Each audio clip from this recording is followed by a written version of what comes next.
జనసేనకు పోతున్న Mahesh good bye చెప్పారు. దానికి సంబంధించిన బ్రేకింగ్ న్యూస్ చూస్తున్నాం.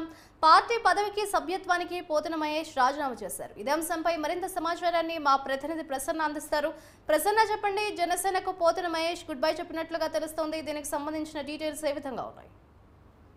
మాధురి, పోతున్న మహేష్ జనసేనలో చాలా కాలం నుంచి కొనసాగుతుండటమే కాకుండా ఆయన ఒక అగ్రెసివ్ లీడర్ గా, అంటే అక్కడ వెల్లంపల్లి శ్రీనివాస్ మంత్రిగా ఉన్నప్పుడు విజయవాడ వెస్ట్ నియోజకవర్గానికి సంబంధించి వెల్లంపల్లి మంత్రిగా ఉన్నప్పుడు ఆయన అనేక రకాలైన విమర్శలు చేశారు. ప్రభుత్వం మీద అనేక రకాలైన విమర్శలు చేశారు. విజయవాడ వెస్ట్ పశ్చిమ సీటు ఆయనకు వస్తుందని అనుకున్నారు. చాలా కాలం పవన్ కళ్యాణ్ తో కూడా చాలా సందర్భాల్లో డిస్కస్ చేశారు. వెస్ట్ తనకే వాళ్ళు తప్పనిసరిగా గెలుస్తాను, ముందు నుంచి కూడా నేను అక్కడ గ్రౌండ్ వర్క్ ప్రిపేర్ చేసుకున్నాను, కొంత డబ్బులు కూడా అక్కడ ఖర్చు పెట్టుకున్న పరిస్థితి నాకు కనిపిస్తుందని చెప్పారు. అయినప్పటికీ కూడా పొత్తులో భాగంగా విజయవాడ వెస్ట్ సుజనా చౌదరికి బీజేపీ నుంచి ఇవ్వడం జరిగింది సీటు. దాంతో అసలు పోతున్న మహేష్ అప్పటి నుంచి కూడా తీవ్ర అసంతృప్తి వ్యక్తం చేస్తున్నారు. ఏ రోజుకి ఆ రోజు ఆయన 2-3 సార్లు జనసేన కీలక నేతలని పవన్ కళ్యాణ్ ని కలవటం, భవిష్యత్ కార్యాచరణ ప్రకటిస్తామని చెప్పడం జరుగుతూ వచ్చింది. ఈ రోజు మరి ఆయన ఓవరాల్ గా రాజీనామా చేస్తున్నట్టుగా ప్రకటించారు, జనసేన వదులుతున్నట్టు.